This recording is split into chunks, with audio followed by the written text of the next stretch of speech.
Adapun Yakub, ia diam di negeri penumpangan ayahnya, yakni di tanah Kanaan. Inilah riwayat keturunan Yakub. Yusuf tatkala berumur 17 tahun, jadi masih muda, biasa menggembalakan kambing domba bersama-sama dengan saudara-saudaranya, anak-anak Bilha dan Zilpa, kedua istri ayahnya. Dan Yusuf menyampaikan kepada ayahnya kabar tentang kejahatan saudara-saudaranya. Israel lebih mengasihi Yusuf dari semua anaknya yang lain, sebab Yusuf itulah anaknya yang lahir pada masa tuanya, dan ia menyuruh membuat jubah yang maha indah bagi dia. Setelah dilihat oleh saudara-saudaranya bahwa ayahnya lebih mengasihi Yusuf dari semua saudaranya, maka bencilah mereka itu kepadanya dan tidak mau menyapanya dengan ramah. Pada suatu kali bermimpilah Yusuf, lalu mimpinya itu diceritakannya kepada saudara-saudaranya, sebab itulah mereka lebih benci lagi kepadanya. Karena katanya kepada mereka, "Coba, dengarkan mimpi yang kumimpikan ini. Tampak kita sedang di ladang, mengikat berkas-berkas gandum. Lalu, bangkitlah berkasku dan tegak berdiri. Kemudian, datanglah berkas-berkas kamu sekalian, mengelilingi dan sujud menyembah kepada berkasku itu." Lalu saudara-saudaranya berkata kepadanya, "Apakah engkau ingin menjadi raja atas kami? Apakah engkau ingin berkuasa atas kami?" Jadi makin bencilah mereka kepadanya karena mimpinya dan karena perkataannya itu. Lalu ia memimpikan pula mimpi yang lain yang diceritakannya kepada saudara-saudaranya. Katanya, "Aku bermimpi pula. Tampak matahari, bulan, dan 11 bintang sujud menyembah kepadaku." Setelah hal ini diceritakannya kepada ayah dan saudara-saudaranya, maka ia ditegur oleh ayahnya. "Mimpi apa mimpimu itu? Masakan aku dan ibumu serta saudara-saudaramu sujud menyembah kepadamu sampai ke tanah?" Maka iri hatilah saudara-saudaranya kepadanya, tetapi ayahnya menyimpan hal itu dalam hatinya. Pada suatu kali, pergilah saudara-saudaranya menggembalakan kambing domba ayahnya dekat Sikem. Lalu Israel berkata kepada Yusuf, "Bukankah saudara-saudaramu menggembalakan kambing domba dekat Sikem? Marilah engkau kusuruh kepada mereka." Sahut Yusuf, "Ya, Bapa." Kata Israel kepadanya, "Pergilah engkau melihat apakah baik keadaan saudara-saudaramu dan keadaan kambing domba, dan bawalah kabar tentang itu kepadaku." Lalu Yakub menyuruh dia dari lembah Hebron, dan Yusuf pun sampailah ke Sikem. Ketika Yusuf berjalan ke sana kemari di padang, bertemulah ia dengan seorang laki-laki yang bertanya kepadanya. "Apakah yang kau cari?" Sahutnya, "Aku mencari saudara-saudaraku. Tolonglah katakan kepadaku, di mana mereka menggembalakan kambing domba." Lalu kata orang itu, "Mereka telah berangkat dari sini. Sebab telah kudengar mereka berkata, 'Marilah kita pergi ke Dotan.'" Maka Yusuf menyusul saudara-saudaranya itu dan didapatinyalah mereka di Dotan. Dari jauh ia telah kelihatan kepada mereka. Tetapi sebelum ia dekat pada mereka, mereka telah bermufakat mencari daya upaya untuk membunuhnya. Kata mereka seorang kepada yang lain, "Lihat, tukang mimpi kita itu datang. Sekarang, marilah kita bunuh dia dan kita lemparkan ke dalam salah satu sumur ini. Lalu kita katakan, seekor binatang buas telah menerkamnya. Dan kita akan lihat nanti bagaimana jadinya mimpinya itu." Ketika Ruben mendengar hal ini, ia ingin melepaskan Yusuf dari tangan mereka. Sebab itu katanya, Janganlah kita bunuh dia. lagi kata Ruben kepada mereka, Janganlah tumpahkan darah. Lemparkanlah dia ke dalam sumur yang ada di padang gurun ini. Tetapi janganlah apa-apakan dia. maksudnya hendak melepaskan Yusuf dari tangan mereka dan membawanya kembali kepada ayahnya. Baru saja Yusuf sampai kepada saudara-saudaranya, mereka pun menanggalkan jubah Yusuf, jubah maha indah yang dipakainya itu. Dan mereka membawa dia dan melemparkan dia ke dalam sumur. Sumur itu kosong, tidak berair. Kemudian duduklah mereka untuk makan.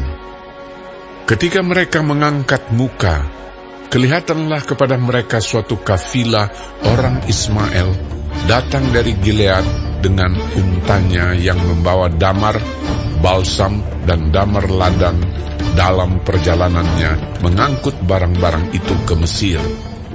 Lalu kata Yehuda kepada saudara-saudaranya itu, Apakah untungnya kalau kita membunuh adik kita itu dan menyembunyikan darahnya? Marilah kita jual dia kepada orang Ismail ini. Tetapi janganlah kita apa-apakan dia, karena ia saudara kita, darah daging kita. dan saudara-saudaranya mendengarkan perkataannya itu. Ketika ada saudagar-saudagar Midian lewat, Yusuf diangkat ke atas dari dalam sumur itu, kemudian dijual kepada orang Ismail itu dengan harga 20 shikal perak. Lalu Yusuf dibawa mereka ke Mesir. Ketika Ruben kembali ke sumur itu, ternyata Yusuf tidak ada lagi di dalamnya. Lalu dikoyakkannya lah bajunya, dan kembalilah ia kepada saudara-saudaranya. Katanya, Anak itu tidak ada lagi.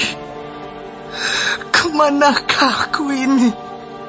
kemudian mereka mengambil jubah Yusuf dan menyembelih seekor kambing, lalu mencelupkan jubah itu ke dalam darahnya. Jubah maha indah itu mereka suruh antarkan kepada ayah mereka dengan pesan, Ini kami dapati. Silakanlah Bapak periksa. Apakah jubah ini milik anak Bapak atau tidak? Ketika Yakub memeriksa jubah itu, ia berkata, Ini jubah anakku. Binatang buas telah memakannya.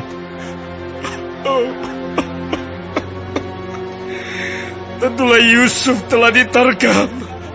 dan Yakub mengoyakkan jubahnya, lalu mengenakan kain kabung pada pinggangnya, dan berkabunglah ia berhari-hari lamanya karena anaknya itu.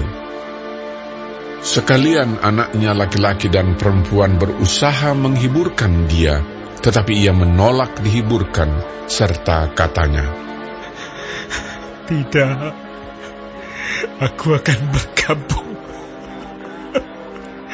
sampai aku turun mendapatkan anakku ke dalam dunia orang mati. Demikianlah Yusuf ditangisi oleh ayahnya.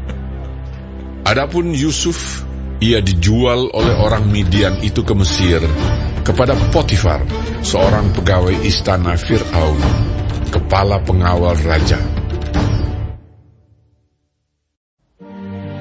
Pada waktu itu, Yehuda meninggalkan saudara-saudaranya dan menumpang pada seorang Adulam yang namanya Hira.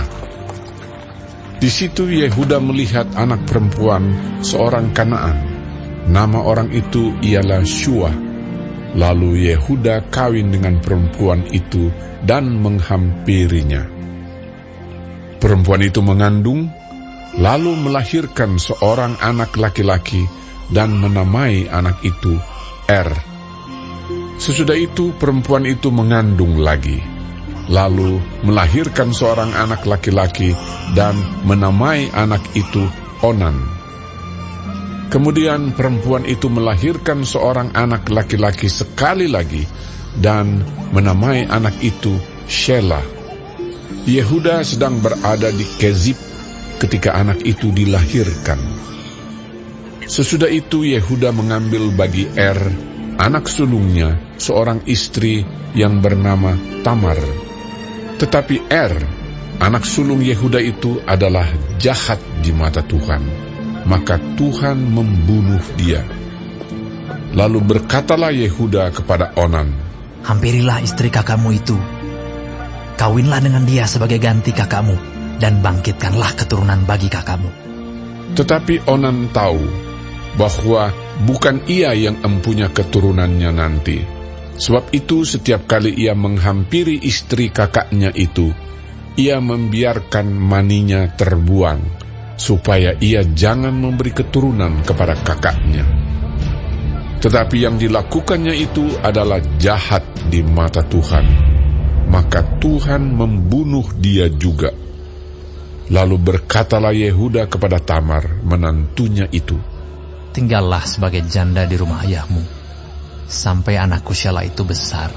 sebab pikirnya, Jangan-jangan ia mati seperti kedua kakaknya itu." maka pergilah Tamar dan tinggal di rumah ayahnya.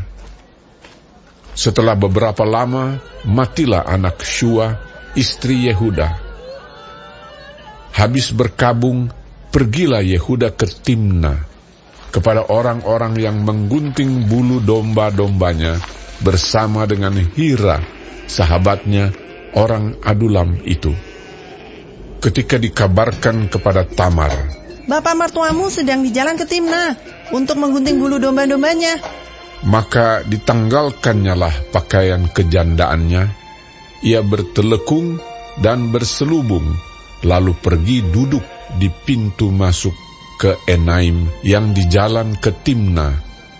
Karena dilihatnya bahwa Shelah telah menjadi besar, dan dia tidak diberikan juga kepada Shelah itu untuk menjadi istrinya. Ketika Yehuda melihat dia, disangkanyalah dia seorang perempuan sundal, karena ia menutupi mukanya. Lalu berpalinglah Yehuda mendapatkan perempuan yang di pinggir jalan itu, serta berkata, "Marilah, aku mau menghampiri engkau." Sebab ia tidak tahu bahwa perempuan itu menantunya. Tanya perempuan itu, "Apakah yang akan kau berikan kepadaku jika engkau menghampiri aku?" Jawabnya, "Aku akan mengirimkan kepadamu seekor anak kambing dari kambing dombaku."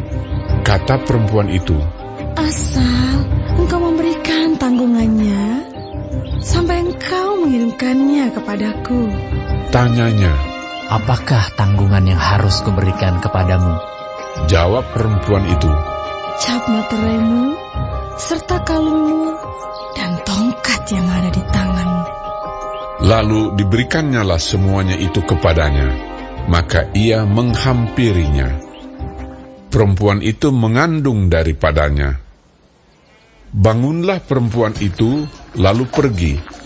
Ditanggalkannya telekungnya, dan dikenakannya pula pakaian kejandaannya. Adapun Yehuda, ia mengirimkan anak kambing itu dengan perantaraan sahabatnya, orang Adulam itu, untuk mengambil kembali tanggungannya dari tangan perempuan itu, tetapi perempuan itu tidak dijumpainya lagi. Ia bertanya-tanya di tempat tinggal perempuan itu, "Di manakah perempuan jalan yang duduk tadinya di pinggir jalan di Enaim itu?" Jawab mereka, "Tidak ada di sini perempuan jalang." Kembalilah ia kepada Yehuda dan berkata, "Tidak ada kujumpai dia."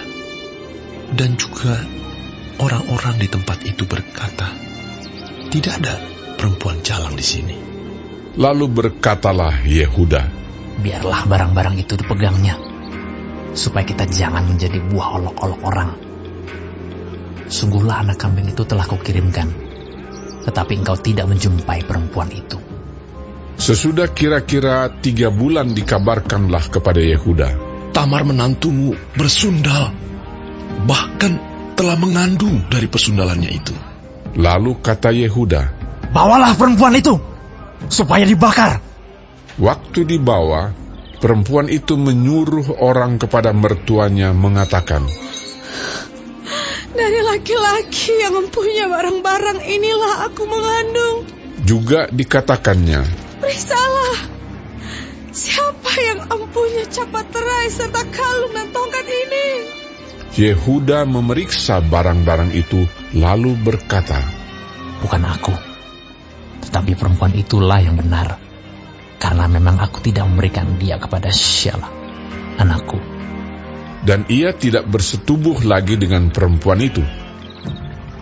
Pada waktu perempuan itu hendak bersalin, nyatalah ada anak kembar dalam kandungannya. Dan ketika ia bersalin, seorang dari anak itu mengeluarkan tangannya, lalu dipegang oleh bidan, diikatnya dengan benang kirmisi, serta berkata, "Inilah yang lebih dahulu keluar." Ketika anak itu menarik tangannya kembali, keluarlah saudaranya laki-laki, dan bidan itu berkata, "Alangkah kuatnya engkau menembus keluar."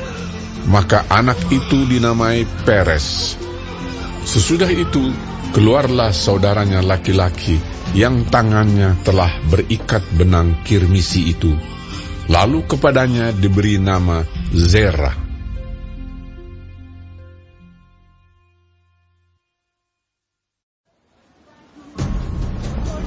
Adapun Yusuf telah dibawa ke Mesir, dan Potifar, seorang Mesir, pegawai istana Fir'aun, kepala pengawal raja, membeli dia dari tangan orang Ismail yang telah membawa dia ke situ.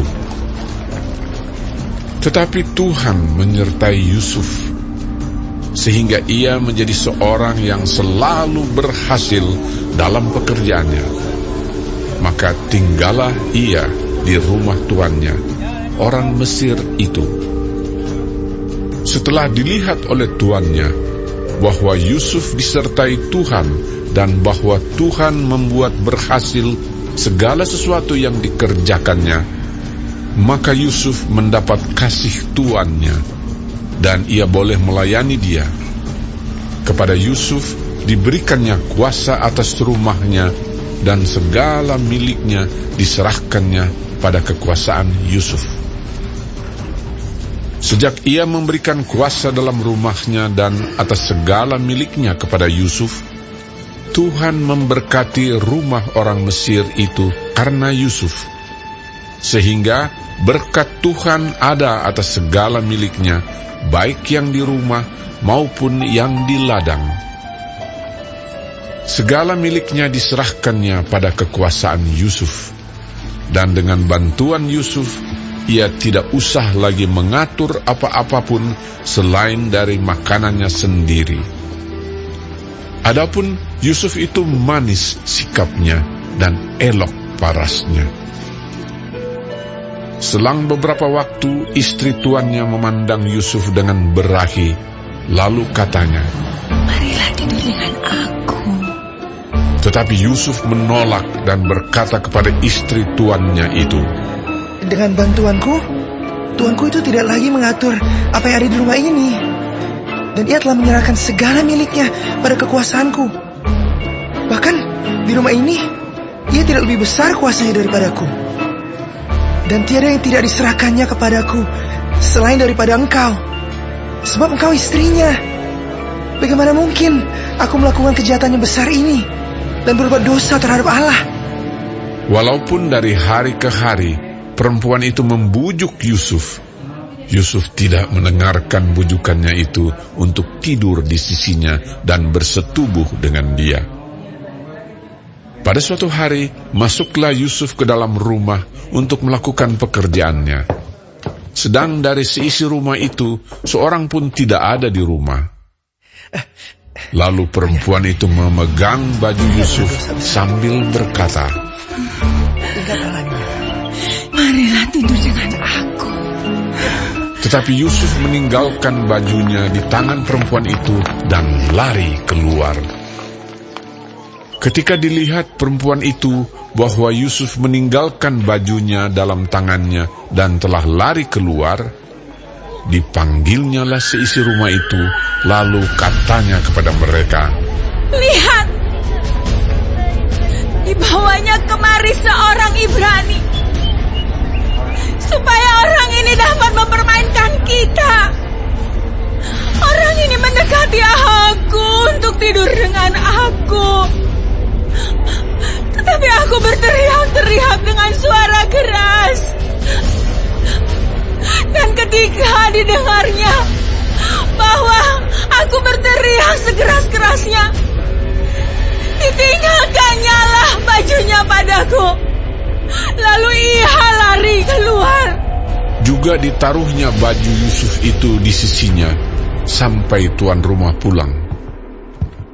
Perkataan itu jugalah yang diceritakan perempuan itu kepada Potifar.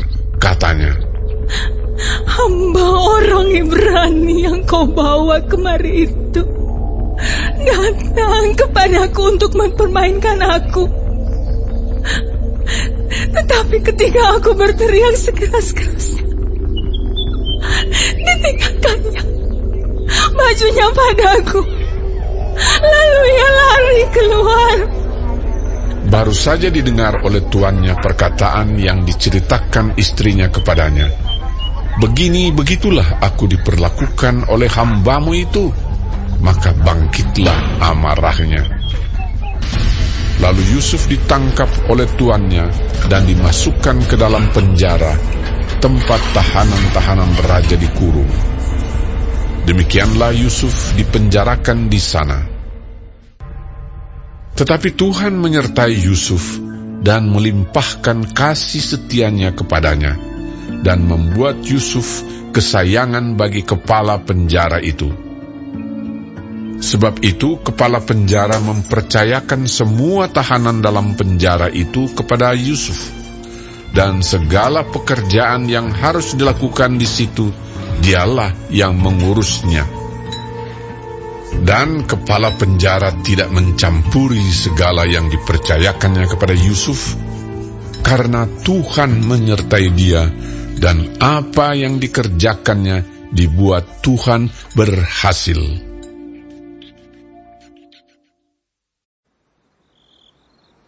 Sesudah semuanya itu terjadilah bahwa juru minuman Raja Mesir dan juru rotinya membuat kesalahan terhadap tuannya, Raja Mesir itu. Maka murkalah Fir'aun kepada kedua pegawai istananya, kepala juru minuman dan kepala juru roti itu. Ia menahan mereka dalam rumah kepala pengawal raja, dalam penjara tempat Yusuf dikurung. Kepala pengawal raja menempatkan Yusuf bersama-sama dengan mereka untuk melayani mereka. Demikianlah mereka ditahan beberapa waktu lamanya. Pada suatu kali bermimpilah mereka keduanya, baik juru minuman maupun juru roti Raja Mesir yang ditahan dalam penjara itu. Masing-masing ada mimpinya pada satu malam juga, dan mimpi masing-masing itu ada artinya sendiri. Ketika pada waktu pagi Yusuf datang kepada mereka, segera dilihatnya bahwa mereka bersusah hati. Lalu ia bertanya kepada pegawai-pegawai istana Fir'aun yang ditahan bersama-sama dengan dia dalam rumah tuannya itu, "Mengapakah hari ini mukamu semuram itu?" Jawab mereka kepadanya, "Kami bermimpi, tetapi tidak ada orang yang dapat mengartikannya." Lalu kata Yusuf kepada mereka, "Bukankah Allah yang menerangkan arti mimpi? Ceritakanlah kiranya mimpimu itu kepadaku." Kemudian juru minuman itu menceritakan mimpinya kepada Yusuf. Katanya, "Dalam mimpiku itu, tampak ada pohon anggur di depanku. Pohon anggur itu ada 3 carangnya, dan baru saja pohon itu bertunas. Bunganya sudah keluar, dan tandan-tandannya penuh buah anggur yang ranum. Dan di tanganku ada piala Firaun. Buah anggur itu kuambil, lalu kuperas ke dalam piala Firaun, kemudian kusampaikan piala itu ke tangan Firaun. Kata Yusuf kepadanya, Beginilah arti mimpi itu. Ketiga carang itu artinya 3 hari. Dalam 3 hari ini, Firaun akan meninggikan engkau dan mengembalikan engkau ke dalam pangkatmu yang dahulu. Dan engkau akan menyampaikan piala ke tangan Firaun seperti dahulu kala, ketika engkau jadi juru minumannya. Tetapi ingatlah kepadaku, apabila keadaanmu telah baik nanti, tunjukkanlah terima kasihmu kepadaku dengan menceritakan hal ikhwalku kepada Firaun. Dan tolonglah keluarkan aku dari rumah ini. Sebab aku diculik begitu saja dari negeri orang Ibrani. Dan di sini pun aku tidak pernah melakukan apa-apa yang menyebabkan aku layak dimasukkan ke dalam liang tutupan ini. Setelah dilihat oleh kepala juru roti betapa baik arti mimpi itu, berkatalah ia kepadanya, Aku pun bermimpi juga. Tampak aku menjunjung 3 bakul berisi penganan. Dalam bakul atas ada berbagai-bagai makanan untuk Fir'aun, buatan juru roti. Tetapi burung-burung memakannya dari dalam bakul yang di atas kepalaku. Yusuf menjawab, Beginilah arti mimpi itu. Ketiga bakul itu artinya 3 hari. Dalam 3 hari ini, Firaun akan meninggikan kau tinggi ke atas dan menggantung kau pada sebuah tiang, dan burung-burung akan memakan dagingmu dari tubuhmu. Dan terjadilah pada hari ketiga, hari kelahiran Fir'aun, maka Fir'aun mengadakan perjamuan untuk semua pegawainya. Ia meninggikan kepala juru minuman dan kepala juru roti itu di tengah-tengah para pegawainya. Kepala juru minuman itu dikembalikannya ke dalam jabatannya, sehingga ia menyampaikan pula piala ke tangan Fir'aun. Tetapi kepala juru roti itu digantungnya, seperti yang ditakdirkan Yusuf kepada mereka. Tetapi Yusuf tidaklah diingat oleh kepala juru minuman itu, melainkan dilupakannya.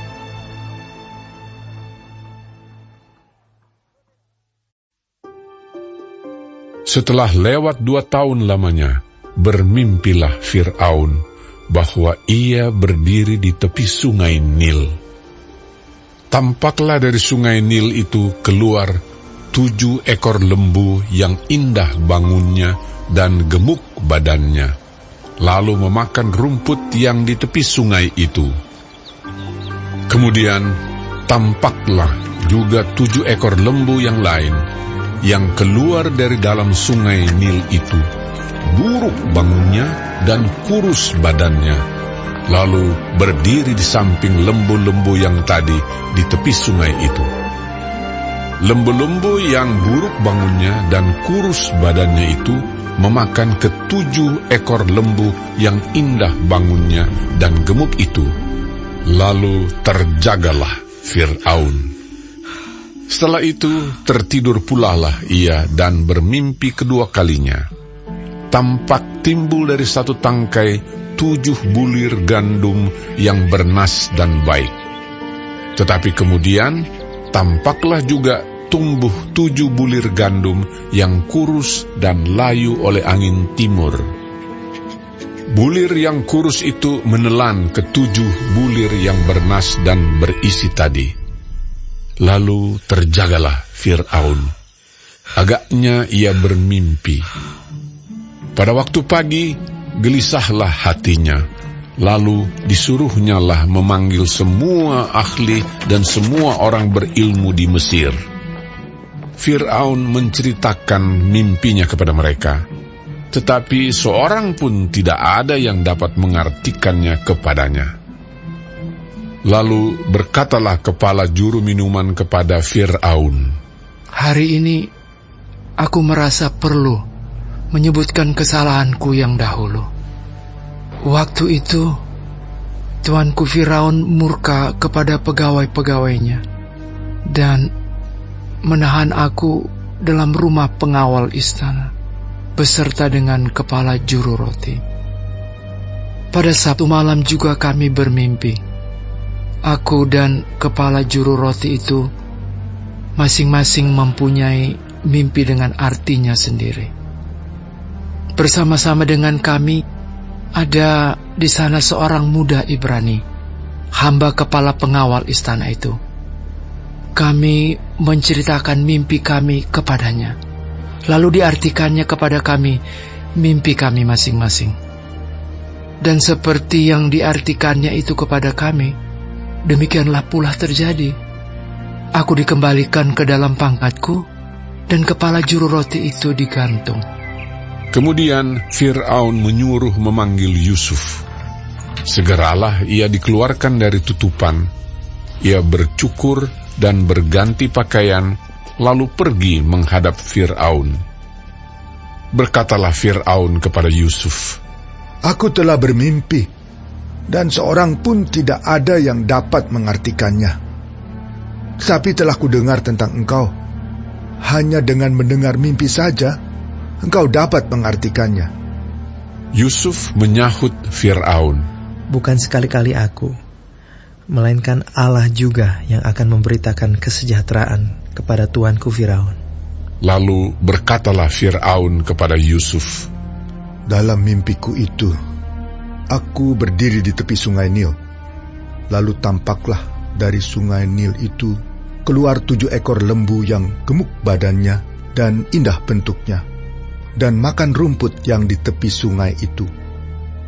Tetapi kemudian tampaklah juga keluar 7 ekor lembu yang lain, kulit pemalut tulang, sangat buruk bangunnya, dan kurus badannya. Tidak pernah kulihat yang seburuk itu di seluruh tanah Mesir. Lembu yang kurus dan buruk itu memakan ke-7 ekor lembu gemuk yang mula-mula. Lembu-lembu ini masuk ke dalam perutnya, tetapi walaupun telah masuk ke dalam perutnya, tidaklah kelihatan sedikit pun tandanya. Bangunnya tetap sama buruknya seperti semula. Lalu terjagalah aku.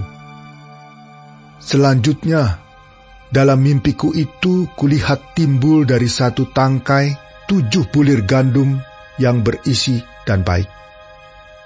Tetapi kemudian tampaklah juga tumbuh 7 bulir yang kering, kurus dan layu oleh angin timur. Bulir yang kurus itu memakan ke-7 bulir yang baik tadi. Telah kuceritakan hal ini kepada semua ahli, tetapi seorang pun tidak ada yang dapat menerangkannya kepadaku."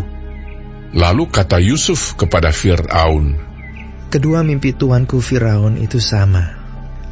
Allah telah memberitahukan kepada tuanku Firaun apa yang hendak dilakukannya. Ke-7 ekor lembu yang baik itu ialah 7 tahun, dan ke-7 bulir gandum yang baik itu ialah 7 tahun juga. Kedua mimpi itu sama. Ke-7 ekor lembu yang kurus dan buruk, yang keluar kemudian, maksudnya 7 tahun. Demikian pula ke-7 bulir gandum yang hampa dan layu oleh angin timur itu. Maksudnya akan ada 7 tahun kelaparan. Inilah maksud perkataanku ketika aku berkata kepada tuanku Firaun, Allah telah memperlihatkan kepada tuanku Firaun apa yang hendak dilakukannya. Ketahuilah tuanku, akan datang 7 tahun kelimpahan di seluruh tanah Mesir. Kemudian akan timbul 7 tahun kelaparan. Maka akan dilupakan segala kelimpahan itu di tanah Mesir, karena kelaparan itu mengurus keringkan negeri ini. Sesudah itu akan tidak kelihatan lagi bekas-bekas kelimpahan di negeri ini karena kelaparan itu, sebab sangat hebatnya kelaparan itu. Sampai 2 kali mimpi itu diulangi bagi tuanku Firaun, berarti hal itu telah ditetapkan oleh Allah, dan Allah akan segera melakukannya. Oleh sebab itu, baiklah tuanku Firaun mencari seorang yang berakal budi dan bijaksana, dan mengangkatnya menjadi kuasa atas tanah Mesir. Baiklah juga tuanku Firaun berbuat begini, yakni menempatkan penilik-penilik atas negeri ini, dan dalam ke-7 tahun kelimpahan itu memungut 1/5 dari hasil tanah Mesir. Mereka harus mengumpulkan segala bahan makanan dalam tahun-tahun baik yang akan datang ini. Dan di bawah kuasa tuanku Firaun, menimbun gandum di kota-kota sebagai bahan makanan, serta menyimpannya. Demikianlah, segala bahan makanan itu menjadi persediaan untuk negeri ini dalam ke-7 tahun kelaparan yang akan terjadi di tanah Mesir, supaya negeri ini jangan binasa karena kelaparan itu. Usul itu dipandang baik oleh Fir'aun dan oleh semua pegawainya. Lalu berkatalah Fir'aun kepada para pegawainya, "Mungkinkah kita mendapat orang seperti ini? Seorang yang penuh dengan roh Allah?" Kata Fir'aun kepada Yusuf, "Oleh karena Allah telah memberitahukan semuanya ini kepadamu, tidaklah ada orang yang demikian berakal budi dan bijaksana seperti engkau. Engkaulah menjadi kuasa atas istanaku, dan kepada perintahmu seluruh rakyatku akan taat. Hanya tahta inilah kelebihanku daripadamu." Selanjutnya Fir'aun berkata kepada Yusuf, "Dengan ini aku melantik engkau menjadi kuasa atas seluruh tanah Mesir." Sesudah itu Fir'aun menanggalkan cincin meterainya dari jarinya dan mengenakannya pada jari Yusuf. Dipakaikannya lah kepada Yusuf pakaian daripada kain halus dan digantungkannya kalung emas pada lehernya. Lalu Fir'aun menyuruh menaikkan Yusuf dalam keretanya yang kedua, dan berserulah orang di hadapan Yusuf, "Hormat!" Demikianlah Yusuf dilantik oleh Fir'aun menjadi kuasa atas seluruh tanah Mesir. Berkatalah Fir'aun kepada Yusuf, "Akulah Firaun, tetapi dengan tidak setaumu, seorang pun tidak boleh bergerak di seluruh tanah Mesir." Lalu Fir'aun menamai Yusuf Zafnat Paaneah, serta memberikan Asnat, anak Potifera, imam di On, kepadanya menjadi istrinya. Demikianlah Yusuf muncul sebagai kuasa atas seluruh tanah Mesir. Yusuf berumur 30 tahun ketika ia menghadap Fir'aun, raja Mesir itu.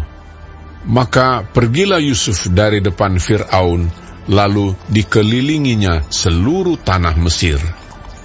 Tanah itu mengeluarkan hasil bertumpuk-tumpuk dalam ke-7 tahun kelimpahan itu.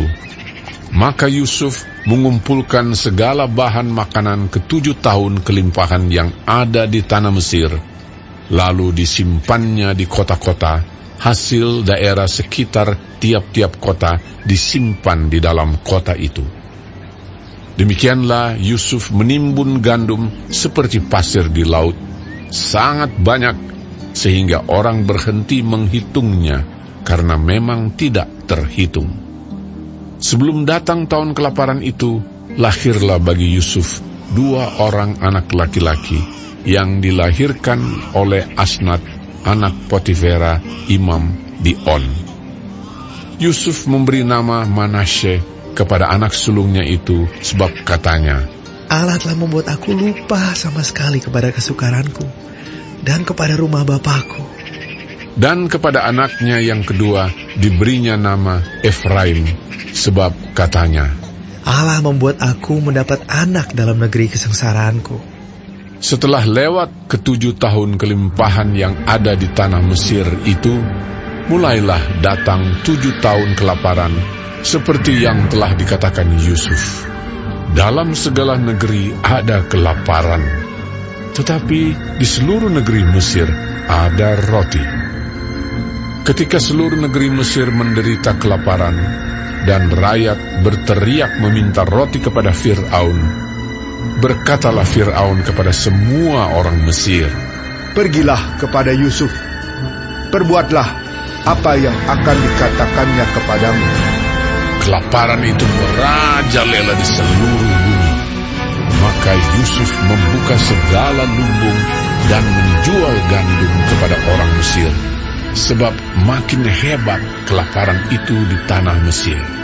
juga dari seluruh bumi datanglah orang ke Mesir untuk membeli gandum dari Yusuf, sebab hebat kelaparan itu di seluruh bumi.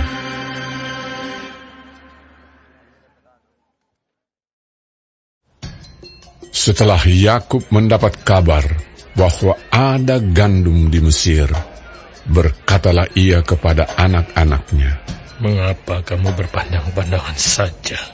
Lagi katanya, "Telah kudengar bahwa ada gandum di Mesir.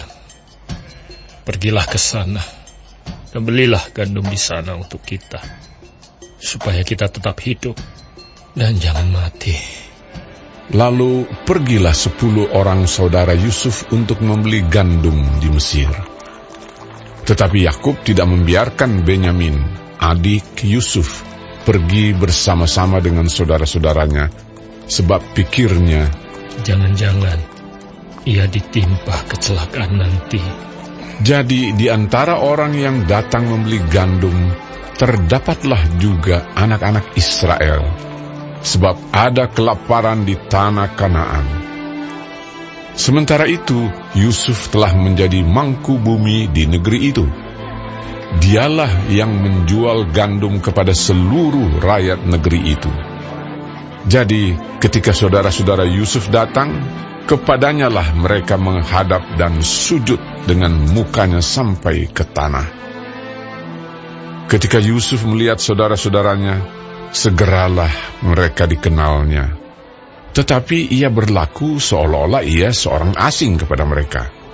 Ia menegur mereka dengan membentak, katanya, "Dari mana kamu?" Jawab mereka, "Dari tanah Kanaan, untuk membeli bahan makanan." Memang Yusuf mengenal saudara-saudaranya itu, tetapi dia tidak dikenal mereka. Lalu teringatlah Yusuf akan mimpi-mimpinya tentang mereka. Berkatalah ia kepada mereka, "Kamu ini pengintai. Kamu datang untuk melihat-lihat di mana negeri ini tidak dijaga." Tetapi jawab mereka, "Tidak, Tuanku. Hanyalah untuk membeli bahan makanan. Hamba-hambamu ini datang." "Kami ini sekalian anak dari satu ayah. Kami ini orang jujur. Hamba-hambamu ini bukanlah pengintai." Tetapi ia berkata kepada mereka, "Tidak. Kamu datang untuk melihat-lihat di mana negeri ini tidak dijaga." Lalu jawab mereka, "Hamba-hambamu ini 12 orang. Kami bersaudara, anak dari satu ayah di tanah Kanaan. Tetapi yang bungsu sekarang ada pada ayah kami, dan seorang sudah tidak ada lagi." Lalu kata Yusuf kepada mereka, "Sudahlah, seperti telah kukatakan kepadamu tadi, kamu ini pengintai. Dalam hal ini juga kamu harus diuji. Demi hidup Firaun, kamu tidak akan pergi dari sini jika saudaramu yang bungsu itu tidak datang kemari. Suruhlah seorang daripadamu untuk menjemput adikmu itu. Tetapi kamu ini harus tinggal terkurung di sini. Dengan demikian perkataanmu dapat diuji. Apakah benar? Dan jika tidak, demi hidup Firaun, sungguh-sungguhlah kamu ini pengintai." Dan dimasukkannya mereka bersama-sama ke dalam tahanan 3 hari lamanya. Pada hari yang ketiga, berkatalah Yusuf kepada mereka, "Buatlah begini, maka kamu akan tetap hidup. Aku takut akan Allah. Jika kamu orang jujur, biarkanlah dari kamu bersaudara tinggal seorang terkurung dalam rumah tahanan. Tetapi pergilah kamu, bawalah gandum untuk meredakan lapar seisi rumahmu. Tetapi saudaramu yang bungsu itu haruslah kamu bawa kepadaku, supaya perkataanmu itu ternyata benar, dan kamu jangan mati." Demikianlah diperbuat mereka. Mereka berkata seorang kepada yang lain, "Betul-betullah kita menanggung akibat dosa kita terhadap adik kita itu. Bukankah kita melihat bagaimana sesak hatinya ketika ia memohon belas kasihan kepada kita, tetapi kita tidak mendengarkan permohonannya. Itulah sebabnya kesesakan ini menimpa kita. Lalu Ruben menjawab mereka, Bukankah dahulu kukatakan kepadamu, janganlah kamu berbuat dosa terhadap anak itu. Tetapi kamu tidak mendengarkan perkataanku. Sekarang darahnya dituntut daripada kita. Tetapi mereka tidak tahu bahwa Yusuf mengerti perkataan mereka, sebab mereka memakai seorang juru bahasa. Maka Yusuf mengundurkan diri dari mereka, lalu menangis. Kemudian ia kembali kepada mereka dan berkata-kata dengan mereka. Ia mengambil Simeon dari antara mereka, lalu disuruh belenggu di depan mata mereka. Sesudah itu Yusuf memerintahkan bahwa tempat gandum mereka akan diisi dengan gandum, dan bahwa uang mereka masing-masing akan dikembalikan ke dalam karungnya, serta bekal mereka di jalan akan diberikan kepada mereka. Demikianlah dilakukan orang kepada mereka itu. Sesudah itu, mereka pun memuat gandum itu ke atas keledai mereka, lalu berangkat dari situ. Ketika seorang membuka karungnya untuk memberi makan keledainya di tempat bermalam, dilihatnyalah uangnya ada di dalam mulut karungnya. Katanya kepada saudara-saudaranya, Uangku dikembalikan. Lihat, ada dalam karungku. Lalu hati mereka menjadi tawar, dan mereka berpandang-pandangan dengan gemetar, serta berkata, Apakah juga yang diperbuat Allah terhadap kita? Ketika mereka sampai kepada Yakub, ayah mereka, di tanah Kanaan, mereka menceritakan segala sesuatu yang dialaminya. Katanya, Orang itu, yakni yang menjadi tuan atas negeri itu, telah menegur kami dengan membentak dan memperlakukan kami sebagai pengintai negeri itu. Tetapi kata kami kepadanya, kami orang jujur, kami bukan pengintai. Kami 12 orang bersaudara. Anak-anak ayah kami, seorang sudah tidak ada lagi, dan yang bungsu ada sekarang pada ayah kami di tanah Kanaan. Lalu kata orang itu, yakni yang menjadi tuan atas negeri itu kepada kami, dari hal ini aku akan tahu bahwa kamu orang jujur. Dari kamu bersaudara, haruslah kamu tinggalkan seorang padaku. Kemudian bawalah gandum untuk meredakan lapar seisi rumahmu dan pergilah. Lalu bawalah kepadaku saudaramu yang bungsu itu. Maka aku akan tahu bahwa kamu bukan pengintai, tetapi orang jujur. Dan aku akan membalikan saudaramu itu kepadamu. Dan bolehlah kamu menjalani negeri ini dengan bebas. ketika mereka mengosongkan karungnya, tampaklah ada pundi-pundi uang masing-masing dalam karungnya. Dan ketika mereka beserta ayah mereka melihat pundi-pundi uang itu, ketakutanlah mereka. Dan Yakub, ayah mereka, berkata kepadanya, "Kamu membuat aku kehilangan anak-anakku. Yusuf tidak ada lagi, dan Simeon tidak ada lagi. Sekarang Benyamin pun hendak kamu bawa juga.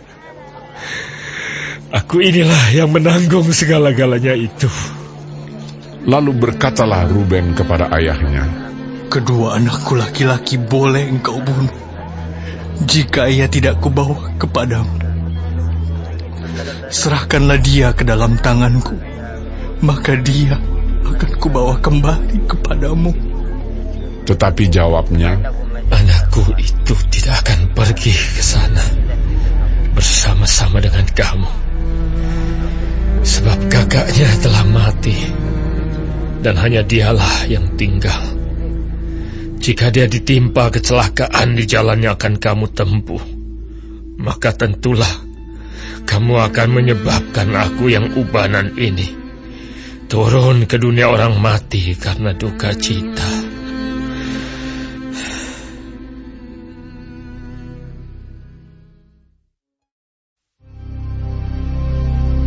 Tetapi hebat sekali kelaparan di negeri itu.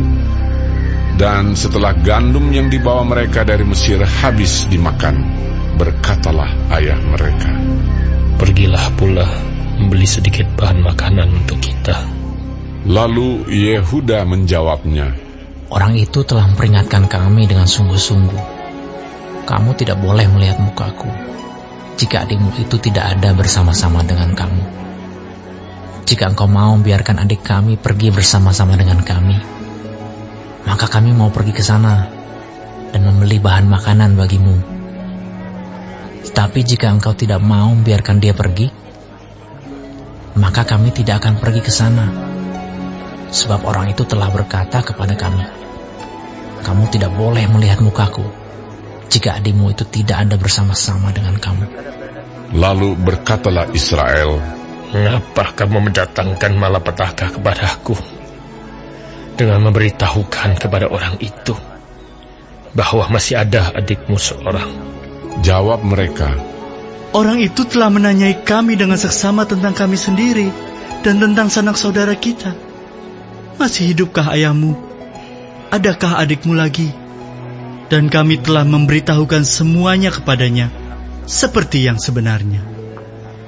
Bagaimana kami dapat menduga bahwa ia akan berkata, bawalah kemari adikmu itu? Lalu berkatalah Yehuda kepada Israel, ayahnya, Biarkanlah anak itu pergi bersama-sama dengan aku, maka kami akan bersiap dan pergi, supaya kita tetap hidup dan jangan mati, baik kami maupun engkau dan anak-anak kami. Akulah yang menanggung dia. Engkau boleh menuntut dia daripadaku, jika aku tidak membawa dia kepadamu dan menempatkan dia di depanmu, maka akulah yang berdosa terhadap engkau untuk selama-lamanya. Jika kita tidak berlambat-lambat, maka tentulah kami sekarang sudah 2 kali pulang. Lalu Israel, ayah mereka berkata kepadanya, Jika demikian, perbuatlah begini. Ambillah hasil yang terbaik dari negeri ini dalam tempat gandummu, dan bawalah kepada orang itu sebagai persembahan sedikit balsam dan sedikit madu, damar dan damar ladan, buah kemiri dan buah badam. Dan bawalah uang 2 kali lipat banyaknya, uang yang telah dikembalikan ke dalam mulut karung-karungmu itu haruslah kamu bawa kembali. Mungkin itu suatu kekhilafan. Bawalah juga adikmu itu. Bersiaplah dan kembalilah pula kepada orang itu. Allah yang Maha Kuasa kiranya membuat orang itu menaruh belas kasihan kepadamu, supaya ia membiarkan saudaramu yang lain itu beserta Benyamin kembali. Mengenai aku ini, jika terpaksa aku kehilangan anak-anakku, biarlah juga kehilangan. Lalu orang-orang itu mengambil persembahan itu dan mengambil uang 2 kali lipat banyaknya. Beserta Benyamin juga, mereka bersiap dan pergi ke Mesir. Kemudian berdirilah mereka di depan Yusuf. Ketika Yusuf melihat Benyamin bersama-sama dengan mereka, berkatalah ia kepada kepala rumahnya, Bawalah orang-orang ini ke dalam rumah. Sembelihlah seekor hewan dan siapkanlah itu. Sebab orang-orang ini akan makan bersama-sama dengan aku pada tengah hari ini. Orang itu melakukan seperti yang dikatakan Yusuf, dan dibawanyalah orang-orang itu ke dalam rumah Yusuf. Lalu ketakutanlah orang-orang itu karena mereka dibawa ke dalam rumah Yusuf. Kata mereka, Yang menjadi sebab kita dibawa ke sini ialah perkara uang yang dikembalikan ke dalam karung kita pada mulanya itu, supaya kita disergap dan ditangkap, dan supaya kita dijadikan budak, dan keledai kita diambil. Karena itu mereka mendekati kepala rumah Yusuf itu dan berkata kepadanya di depan pintu rumah, Mohon bicara, Tuan. Kami dahulu datang kemari untuk membeli bahan makanan. Tetapi ketika kami sampai ke tempat bermalam dan membuka karung kami, tampaklah uang kami masing-masing dengan tidak kurang jumlahnya ada di dalam mulut kami. Tetapi sekarang kami membawanya kembali. Uang lain kami bawa juga kemari untuk membeli bahan makanan. Kami tidak tahu siapa yang menaruh uang kami itu ke dalam karung kami. Tetapi jawabnya, tenang sajalah, jangan takut. Allahmu dan Allah Bapamu telah memberikan kepadamu harta terpendam dalam karungmu. Uangmu itu telah kuterima. Kemudian dikeluarkannyalah Simeon dan dibawanya kepada mereka. Setelah orang itu membawa mereka ke dalam rumah Yusuf, diberikannya air supaya mereka membasuh kaki, juga keledai mereka diberinya makan.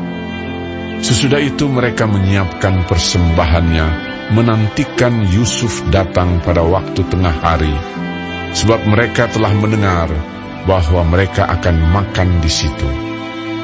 Ketika Yusuf telah pulang, mereka membawa persembahan yang ada pada mereka itu kepada Yusuf di dalam rumah, lalu sujud kepadanya sampai ke tanah. Sesudah itu ia bertanya kepada mereka apakah mereka selamat.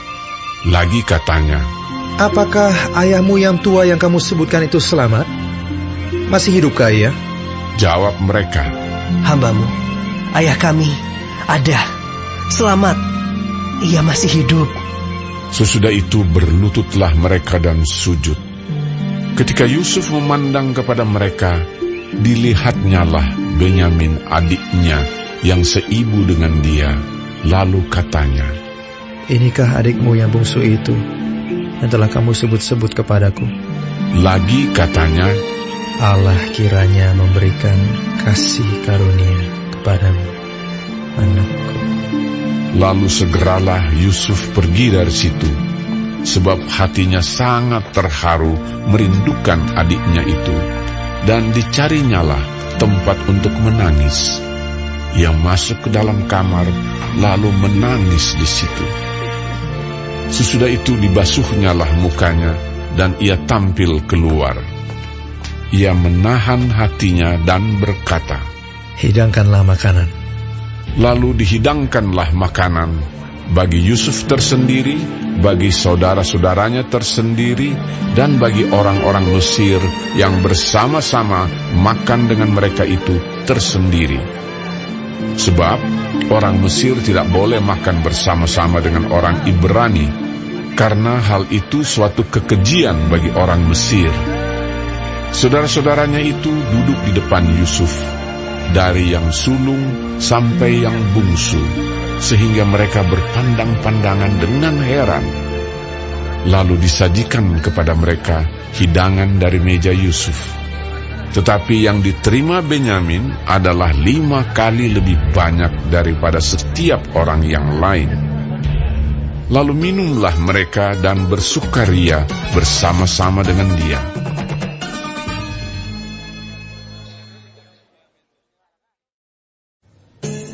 Sesudah itu diperintahkannyalah kepada kepala rumahnya, isilah karung orang-orang itu dengan gandum, seberapa yang dapat dibawa mereka, dan letakkanlah uang masing-masing di dalam mulut karungnya. Dan pialaku, piala perak itu, taruhlah di dalam mulut karung anak yang bungsu, serta uang pembayar gandumnya juga. Maka diperbuatnyalah seperti yang dikatakan Yusuf.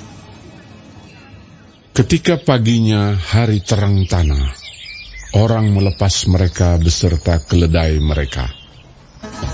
Tetapi baru saja mereka keluar dari kota itu, belum lagi jauh jaraknya, berkatalah Yusuf kepada kepala rumahnya, bersiaplah, kejarlah orang-orang itu, dan apabila engkau sampai kepada mereka, katakanlah kepada mereka, mengapa kamu membalas yang baik dengan yang jahat? Bukankah ini piala yang dipakai tuanku untuk minum, dan yang biasa dipakainya untuk menelaah? Kamu berbuat jahat dengan melakukan yang demikian. Ketika sampai kepada mereka, diberitakannyalah kepada mereka perkataan Yusuf itu.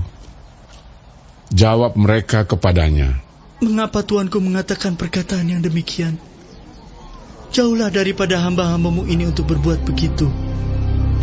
bukankah uang yang kami dapati di dalam mulut karung kami telah kami bawa kembali kepadamu dari tanah Kanaan? Asakan kami mencuri emas atau perak dari rumah tuanmu? Pada siapa dari hamba-hambamu ini kedapatan piala itu, biarlah ia mati. Juga kami ini akan menjadi budak tuanku. Sesudah itu berkatalah ia, Ya, usulmu itu baik. Tetapi pada siapa kedapatan piala itu, hanya dialah yang akan menjadi budakku. Dan kamu yang lain itu akan bebas dari salah. Lalu segeralah mereka masing-masing menurunkan karungnya ke tanah dan masing-masing membuka karungnya. Dan kepala rumah itu memeriksanya dengan teliti. Ia mulai dengan yang sulung sampai kepada yang bungsu. Maka kedapatanlah piala itu dalam karung Benyamin. Lalu mereka mengoyakkan jubahnya dan masing-masing memuati keledainya, dan mereka kembali ke kota. Ketika Yehuda dan saudara-saudaranya sampai ke dalam rumah Yusuf, Yusuf masih ada di situ. Sujudlah mereka sampai ke tanah di depannya. Berkatalah Yusuf kepada mereka, Perbuatan apakah yang kamu lakukan ini? Tidakkah kamu tahu bahwa seorang yang seperti aku ini pasti dapat menelaah? Sesudah itu berkatalah Yehuda, Apakah yang akan kami katakan kepada tuanku? Apakah yang akan kami jawab? Dan dengan apakah kami akan membenarkan diri kami? Allah telah memperlihatkan kesalahan hamba-hambamu ini. Maka kami ini, budak tuanku lah kami. Baik kami maupun orang pada siapa kedapatan piala itu. Tetapi jawabnya, Jauhlah daripadaku untuk berbuat demikian. Pada siapa kedapatan piala itu, dialah yang akan menjadi budakku. Tetapi kamu ini, pergilah kembali dengan selamat kepada ayahmu. Lalu tampillah Yehuda mendekatinya dan berkata, Mohon bicara tuanku. Izinkanlah kiranya hambamu ini mengucapkan sepatah kata kepada tuanku. Dan janganlah kiranya bangkit amarahmu terhadap hambamu ini. Sebab tuanku adalah seperti Firaun sendiri. Tuanku telah bertanya kepada hamba-hambanya ini, masih adakah ayah atau saudara kamu? Dan kami menjawab, tuanku, kami masih mempunyai ayah yang tua dan masih ada anaknya yang muda yang lahir pada masa tuanya. Kakaknya telah mati. Hanya dia sendirilah yang tinggal dari mereka yang seibu. Sebab itu ayahnya sangat mengasihi dia. Lalu tuanku berkata kepada hamba-hambamu ini, Bawalah dia kemari kepadaku, supaya mataku memandang dia. Tetapi jawab kami kepada tuanku, Anak itu tidak dapat meninggalkan ayahnya. Sebab jika ia meninggalkan ayahnya, tentulah ayah ini mati. Kemudian tuanku berkata kepada hamba-hambamu ini, Jika adikmu yang bungsu itu tidak datang kemari bersama-sama dengan kamu, kamu tidak boleh melihat mukaku lagi.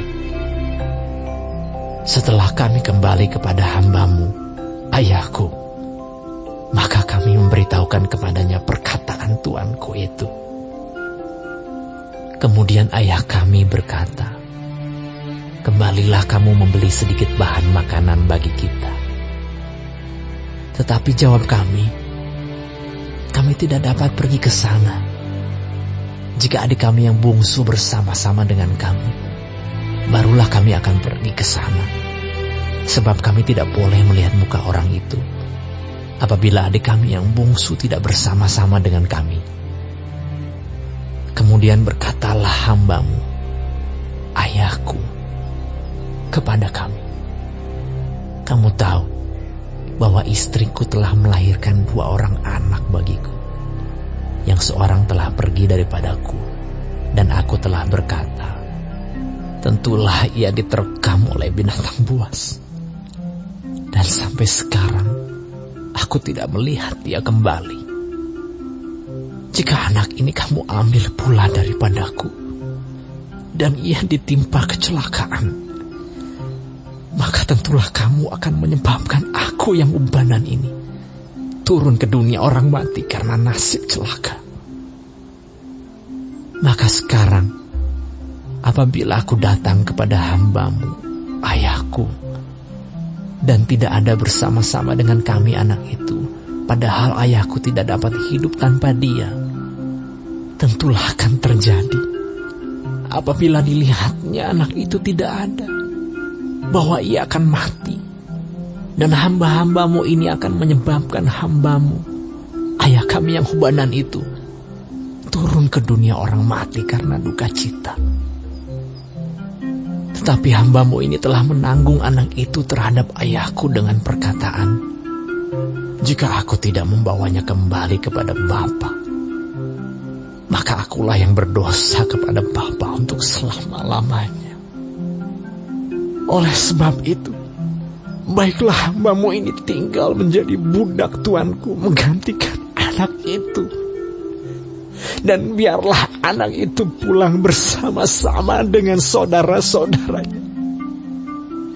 Sebab masakan aku pulang kepada ayahku apabila anak itu tidak bersama-sama dengan aku. Aku tidak akan sanggup melihat nasib celaka yang akan menimpa ayahku.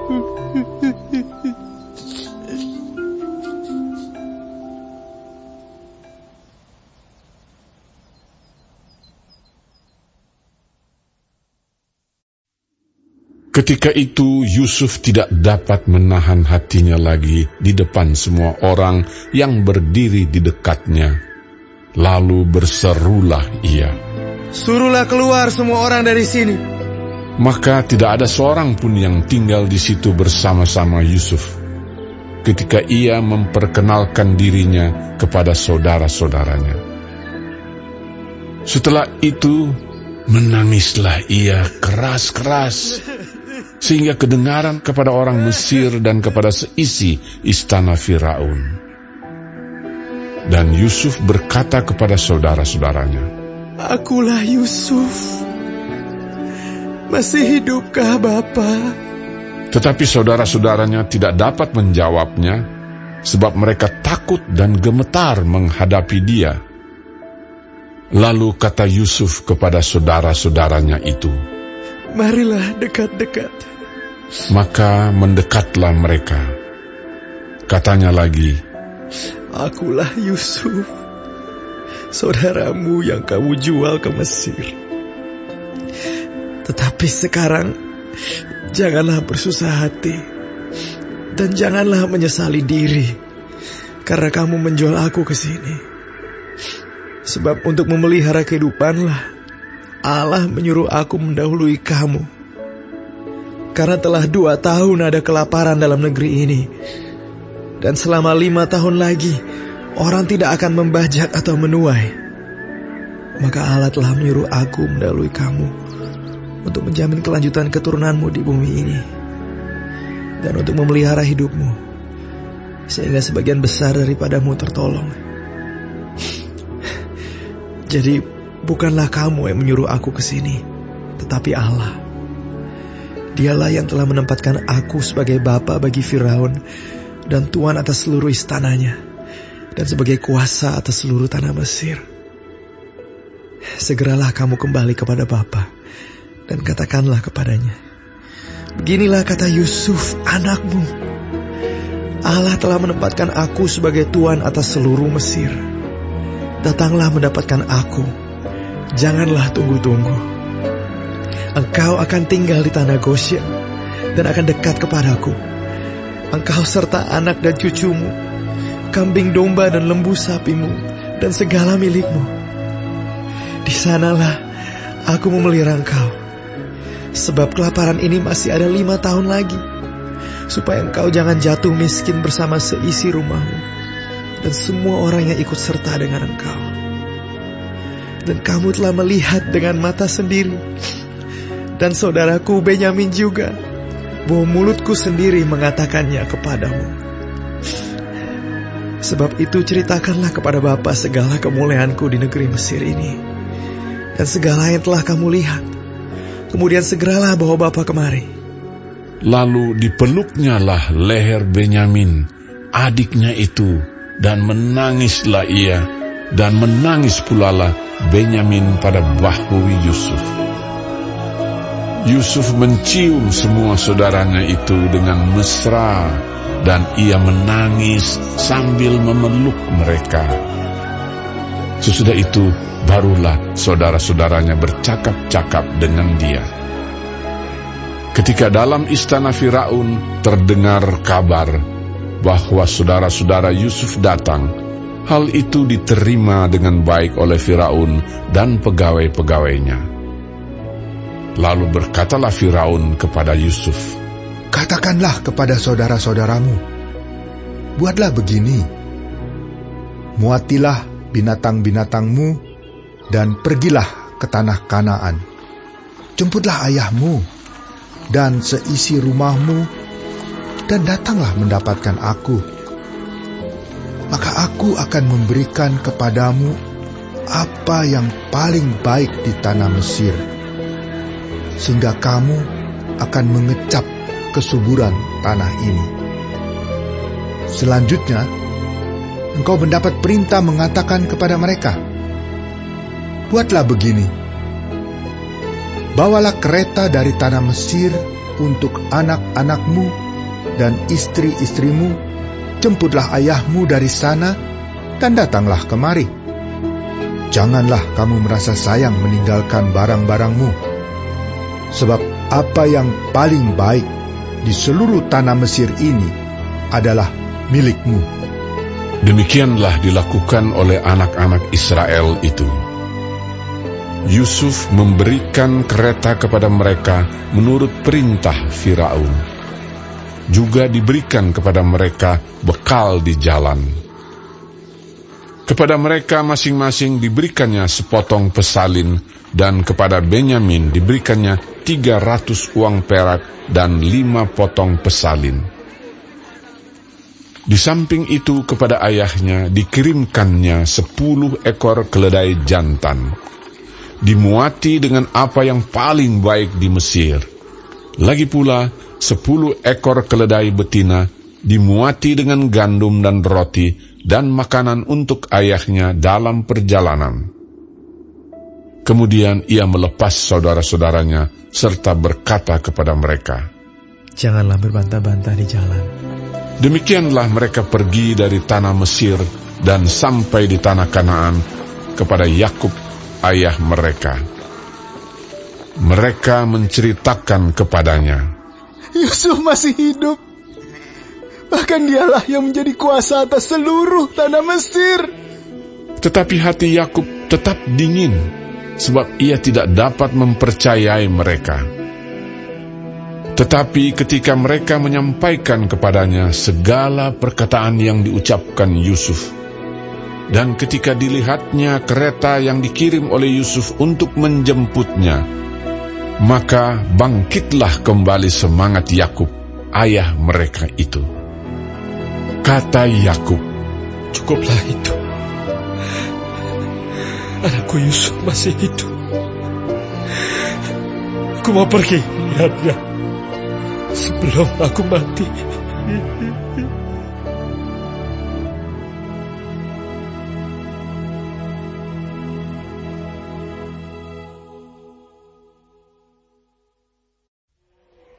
Jadi berangkatlah Israel dengan segala miliknya, dan ia tiba di Beersheba. Lalu dipersembahkannya korban sembelihan kepada Allah Ishak ayahnya. Berfirmanlah Allah kepada Israel dalam penglihatan waktu malam. "Yakub, Yakub." Sahutnya, "Ya, Tuhan." Lalu firman-Nya, "Akulah Allah, Allah ayahmu. Janganlah takut pergi ke Mesir, sebab aku akan membuat engkau menjadi bangsa yang besar di sana. Aku sendiri akan menyertai engkau pergi ke Mesir, dan tentulah aku juga akan membawa engkau kembali. Dan tangan Yusuflah yang akan mengatupkan kelopak matamu nanti. Lalu berangkatlah Yakub dari Beersheba, dan anak-anak Israel membawa Yakub, ayah mereka, beserta anak dan istri mereka, dan mereka menaiki kereta yang dikirim Firaun untuk menjemputnya. Mereka membawa juga ternaknya dan harta bendanya yang telah diperoleh mereka di tanah Kanaan. Lalu tibalah mereka di Mesir, yakni Yakub dan seluruh keturunannya bersama-sama dengan dia. Anak-anak dan cucu-cucunya, laki-laki dan perempuan, seluruh keturunannya dibawanyalah ke Mesir. Inilah nama-nama Bani Israel yang datang ke Mesir, yakni Yakub beserta keturunannya. Anak sulung Yakub ialah Ruben. Anak-anak Ruben ialah Henoh, Palu, Hezron, dan Karmi. Anak-anak Simeon ialah Yemuel, Yamin, Ohad, Yakin, dan Zohar, serta Saul, anak seorang perempuan Kanaan. Anak-anak Lewi ialah Gerson, Kehat, dan Merari. Anak-anak Yehuda ialah Onan, Shela, Peres, dan Zerah. Tetapi dan Onan mati di tanah Kanaan. Dan anak-anak Peres ialah Hezron dan Hamul. Anak-anak Isakhar ialah Tola, Pua, Ayub, dan Simron. Anak-anak Zebulon ialah Seret, Elon, dan Yahleel. Itulah keturunan Lea yang melahirkan bagi Yakub di Padan Aram anak-anak lelaki serta Dina juga, anaknya yang perempuan. Jadi seluruhnya, laki-laki dan perempuan, berjumlah 33 jiwa. Anak-anak Gad ialah Zifion, Hagi, Shuni, Ezbon, Eri, Arodi, dan Areli. Anak-anak Asher ialah Yimna, Yiswa, Yiswi, dan Beria. Serah ialah saudara perempuan mereka, dan anak-anak Beria ialah Heber dan Malkiel. Itulah keturunan Silpa, yakni hamba perempuan yang telah diberikan Laban kepada Lea, anaknya perempuan, dan yang melahirkan anak-anak bagi Yakub, seluruhnya 16 jiwa. Anak-anak Rahel, istri Yakub, ialah Yusuf dan Benyamin. Bagi Yusuf lahir Manasye dan Efraim di tanah Mesir, yang dilahirkan baginya oleh Asnat, anak perempuan Potifera, imam di On. Anak-anak Benyamin ialah Bela, Bekher, Asibel, Gera, Naaman, Ehi, Rosh, Mupim, Hupim, dan Ared. Itulah keturunan Rahel yang telah lahir bagi Yakub, seluruhnya berjumlah 14 jiwa. Anak Dan ialah Husim. Anak-anak Naftali ialah Yahzeel, Guni, Yezer, dan Shilem. Itulah keturunan Bilha, yakni hamba perempuan yang diberikan Laban kepada Rahel, anaknya yang perempuan, dan yang melahirkan anak-anak itu bagi Yakub, seluruhnya berjumlah 7 jiwa. Semua orang yang tiba di Mesir bersama-sama dengan Yakub, yakni anak-anak kandungnya, dengan tidak terhitung istri anak-anaknya, seluruhnya berjumlah 66 jiwa. Anak-anak Yusuf yang lahir baginya di Mesir ada 2 orang. Jadi keluarga Yakub yang tiba di Mesir seluruhnya berjumlah 70 jiwa. Yakub menyuruh Yehuda berjalan lebih dahulu mendapatkan Yusuf, supaya Yusuf datang ke Goshen menemui ayahnya. Sementara itu sampailah mereka ke tanah Goshen. Lalu Yusuf memasang keretanya dan pergi ke Goshen, mendapatkan Israel ayahnya.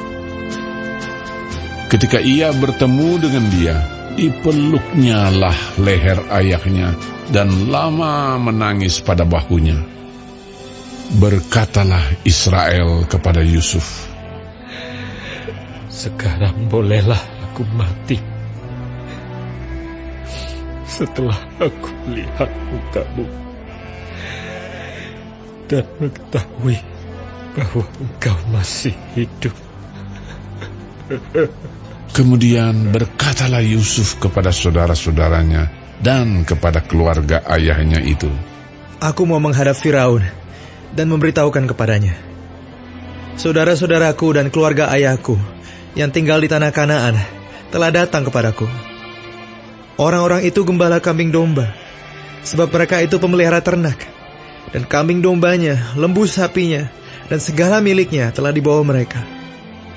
Apabila Firaun memanggil kamu dan bertanya, 'Apakah pekerjaanmu?' maka jawablah, 'Hamba-hambamu ini pemelihara ternak, sejak dari kecil sampai sekarang, baik kami maupun nenek moyang kami, dengan maksud supaya kamu boleh diam di tanah Goshen.' Sebab segala gembala kambing domba adalah suatu kekejian bagi orang Mesir."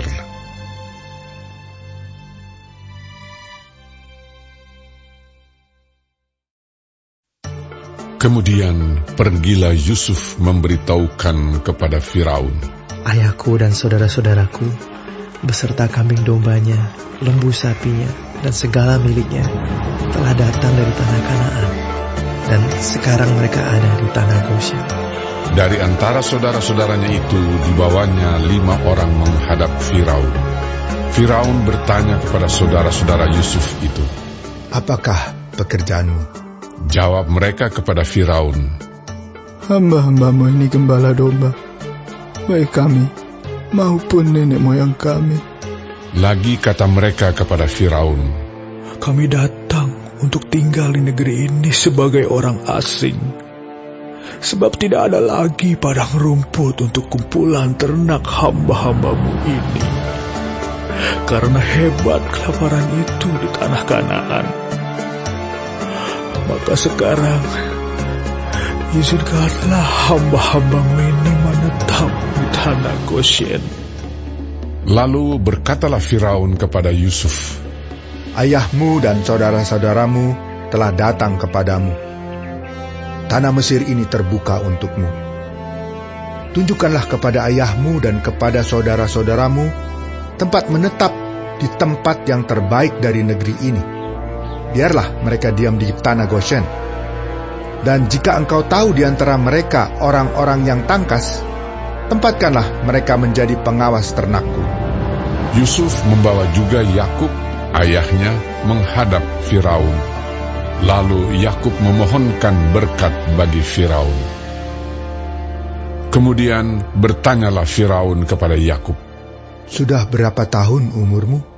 Jawab Yakub kepada Firaun, "Tahun-tahun pengembaranku sebagai orang asing berjumlah 130 tahun.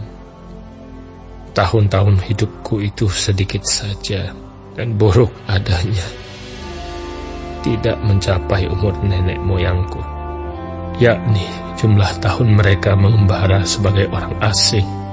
Lalu Yakub memohonkan berkat bagi Firaun. Sesudah itu keluarlah ia dari depan Firaun. Yusuf menunjukkan kepada ayahnya dan saudara-saudaranya tempat untuk menetap dan memberikan kepada mereka tanah milik di tanah Mesir, di tempat yang terbaik di negeri itu, di tanah Rameses, seperti yang diperintahkan Firaun. Dan Yusuf memelihara ayahnya, saudara-saudaranya, dan seisi rumah ayahnya dengan makanan menurut jumlah anak-anak mereka. Di seluruh negeri itu tidak ada makanan, sebab kelaparan itu sangat hebat, sehingga seisi tanah Mesir dan tanah Kanaan lemah lesu karena kelaparan itu. Maka Yusuf mengumpulkan segala uang yang terdapat di tanah Mesir dan di tanah Kanaan, yakni uang pembayar gandum yang dibeli mereka. Dan Yusuf membawa uang itu ke dalam istana Firaun. Setelah habis uang di tanah Mesir dan di tanah Kanaan, datanglah semua orang Mesir menghadap Yusuf serta berkata, "Berilah makanan kepada kami.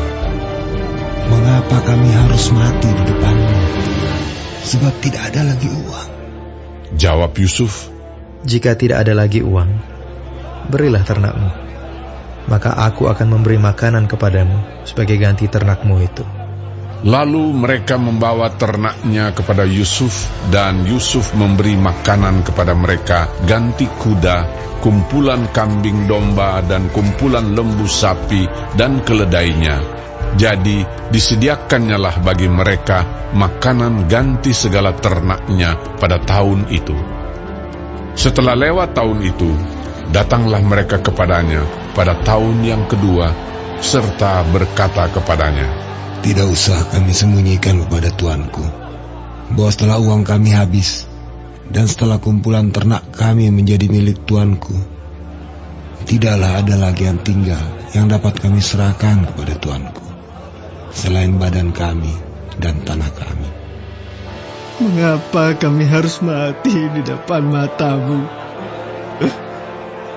Baik kami maupun tanah kami, belilah kami dan tanah kami sebagai ganti makanan. Maka kami dengan tanah kami akan menjadi hamba kepada Firaun.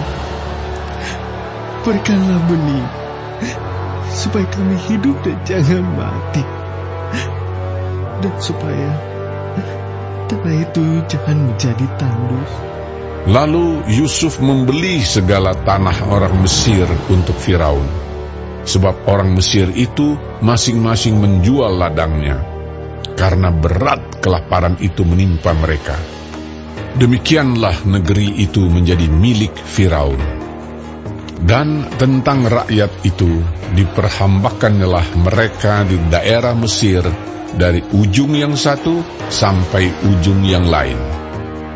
Hanya tanah para imam tidak dibelinya, sebab para imam mendapat tunjangan tetap dari Firaun, dan mereka hidup dari tunjangan itu.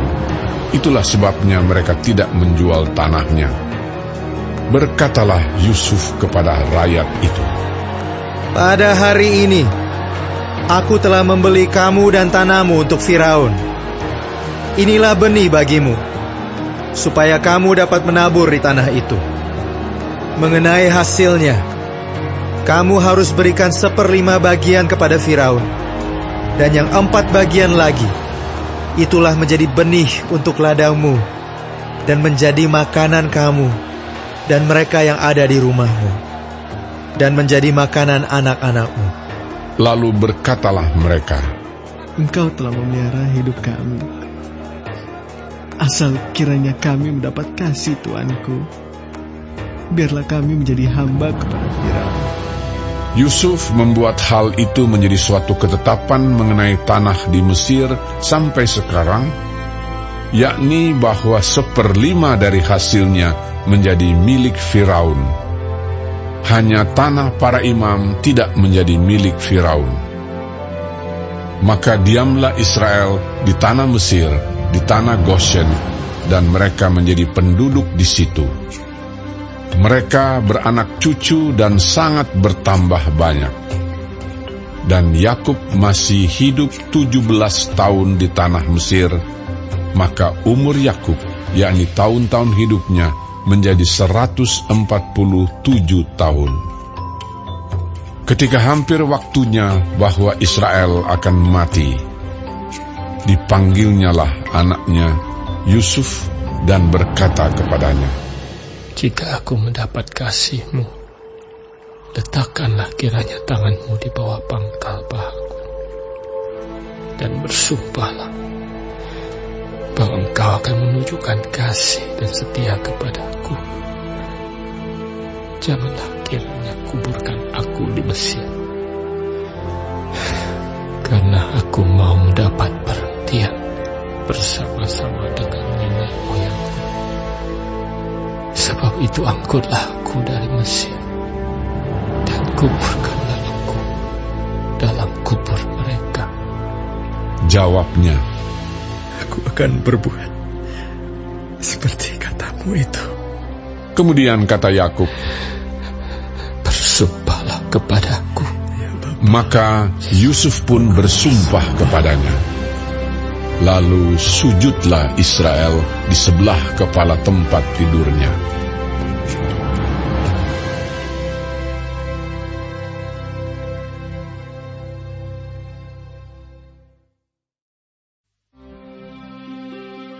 Sesudah itu ada orang mengatakan kepada Yusuf, Ayahmu sakit. Lalu dibawanyalah kedua anaknya, Manasye dan Efraim. Ketika diberitahukan kepada Yakub, Telah datang anakmu Yusuf kepadamu.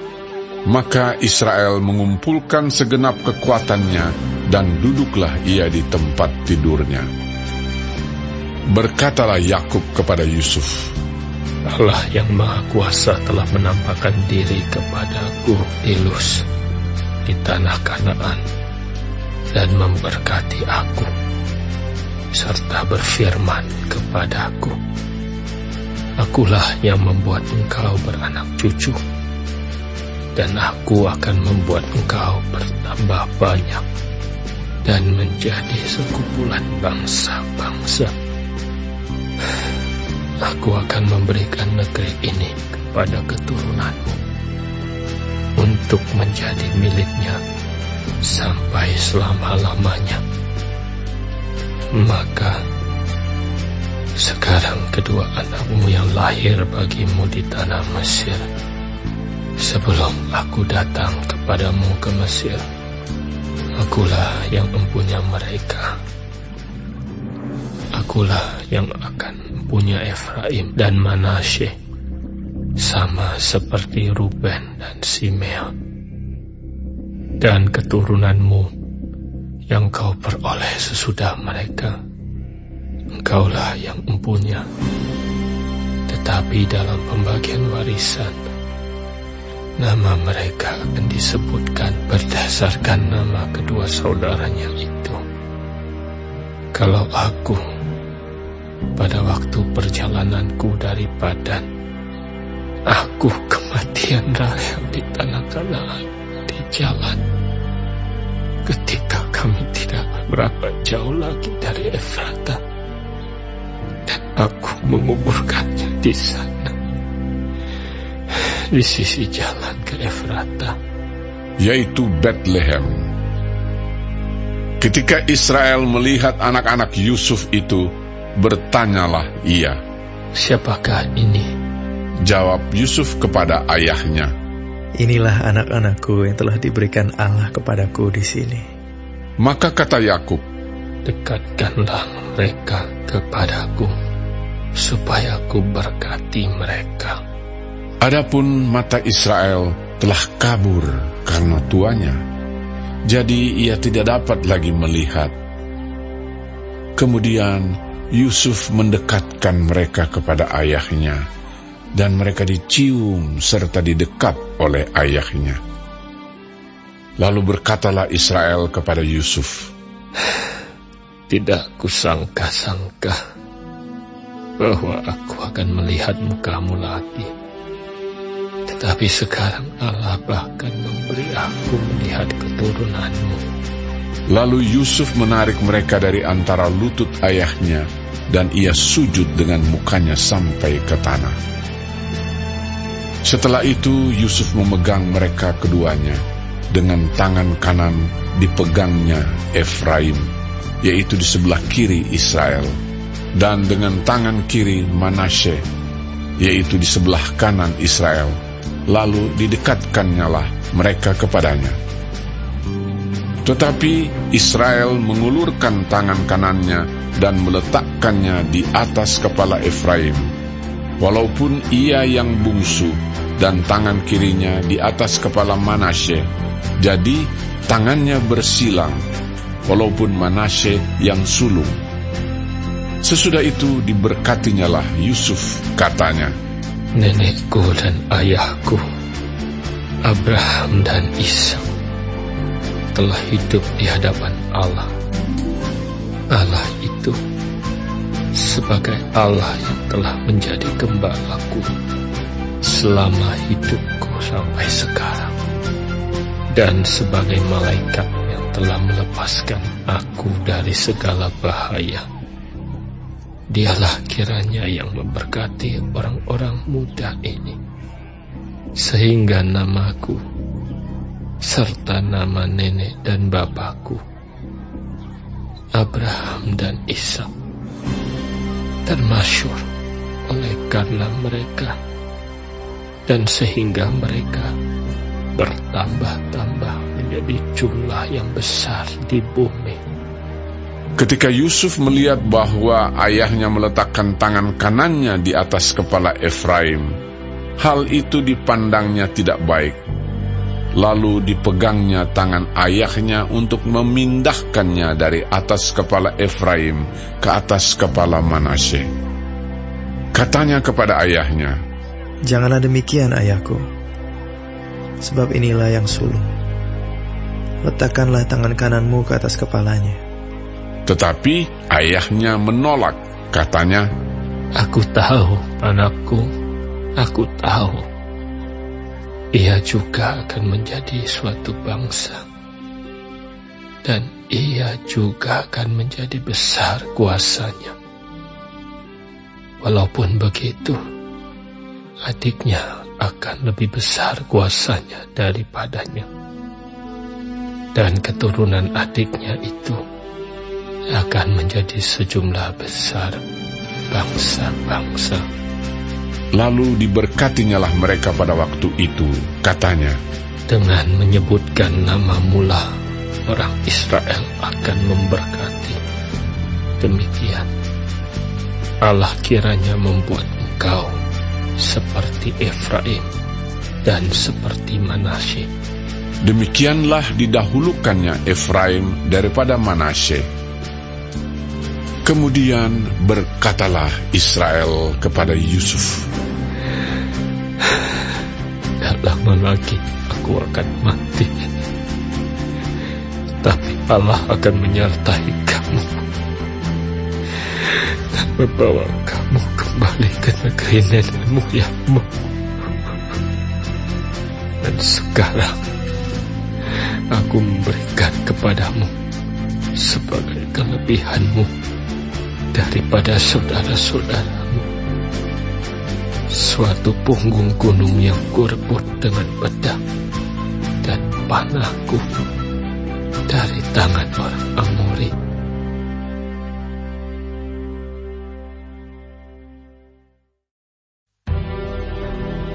Kemudian Yakub memanggil anak-anaknya dan berkata, "Datanglah berkumpul, supaya aku beritahukan kepadamu apa yang akan kamu alami di kemudian hari. Berhimpunlah kamu dan dengarlah, ya anak-anak Yakub, dengarlah kepada Israel, ayahmu. Ruben, engkaulah anak sulungku, kekuatanku, dan permulaan kegagahanku. Engkaulah yang terutama dalam keluhuran, yang terutama dalam kesanggupan. Engkau yang membual sebagai air, tidak lagi engkau yang terutama, sebab engkau telah menaiki tempat tidur ayahmu. Waktu itu engkau telah melanggar kesuciannya. Dia telah menaiki petiduranku. Simeon dan Lewi bersaudara. Senjata mereka ialah alat kekerasan. Janganlah kiranya jiwaku turut dalam permupakatan mereka. Janganlah kiranya rohku bersatu dengan perkumpulan mereka, sebab dalam kemarahannya mereka telah membunuh orang, dan dalam keangkaraannya mereka telah memotong urat keting lembu. Terkutuklah kemarahan mereka, sebab amarahnya keras. Terkutuklah keberangan mereka, sebab berangnya bengis. Aku akan membagi-bagikan mereka di antara anak-anak Yakub dan menyerahkan mereka di antara anak-anak Israel. Yehuda, engkau akan dipuji oleh saudara-saudaramu. Tanganmu akan menekan tengkuk musuhmu. Kepadamu akan sujud anak-anak ayahmu. Yehuda adalah seperti anak singa. Setelah menerkam, engkau naik ke suatu tempat yang tinggi. Hai anakku, ia meniarap dan berbaring seperti singa jantan atau seperti singa betina. Siapakah yang berani membangunkannya?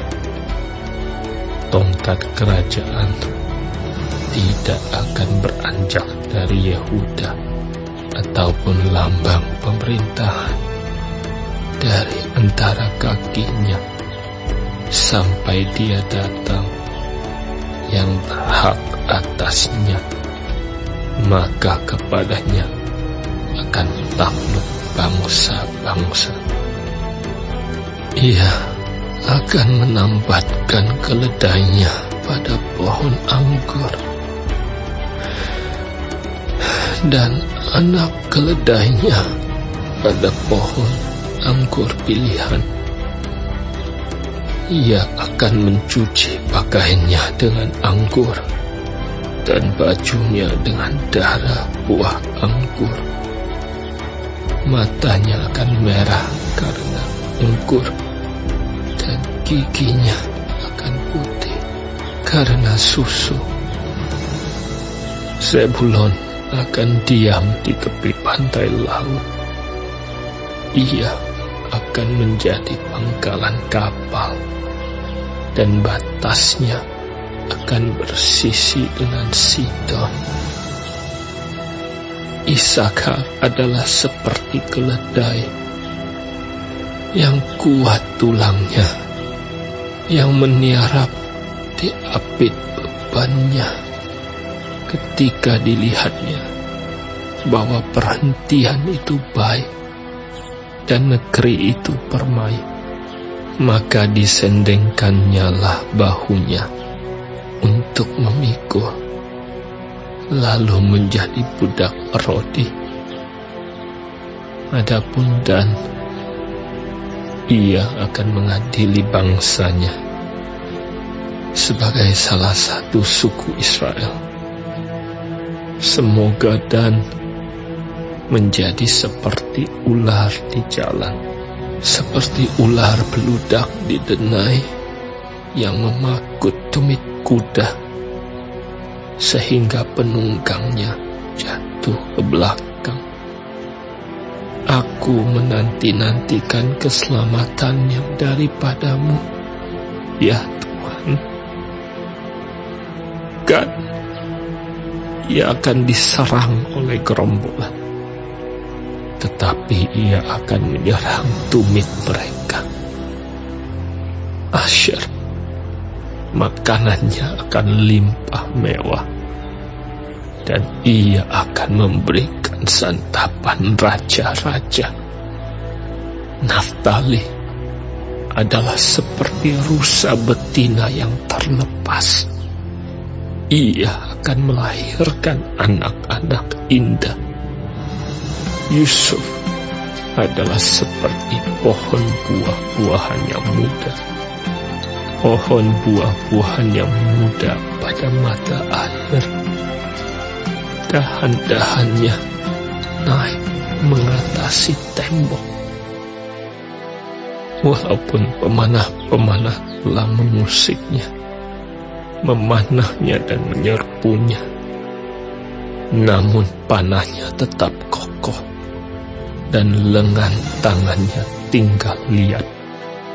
Oleh pertolongan yang maha kuat pelindung Yakub, oleh sebab gembalanya gunung batu Israel, oleh Allah ayahmu yang akan menolong engkau, dan oleh Allah yang maha kuasa yang akan memberkati engkau dengan berkat dari langit di atas, dengan berkat samudra raya yang letaknya di bawah, dengan berkat buah dada dan kandungan. Berkat ayahmu melebihi berkat gunung-gunung yang sejak dahulu, yakni yang paling sedap di bukit-bukit yang berabad-abad. Semuanya itu akan turun ke atas kepala Yusuf, ke atas batu kepala orang yang teristimewa di antara saudara-saudaranya. Benyamin adalah seperti serigala yang menerkam.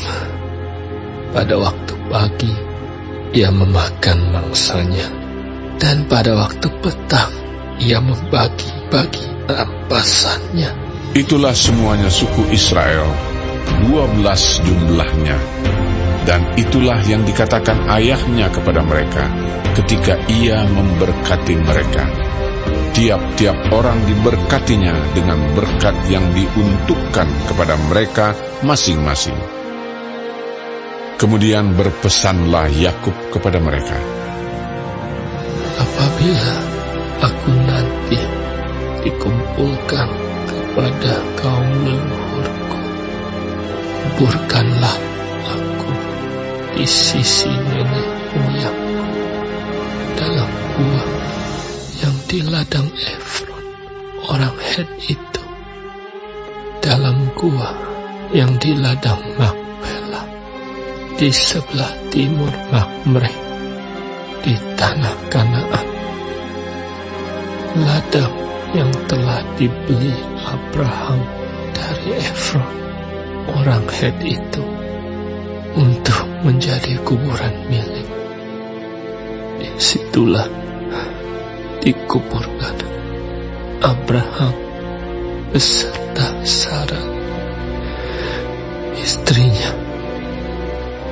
Disitulah dikuburkan Ishak beserta Ribka istrinya, dan disitulah juga kukuburkan Lea.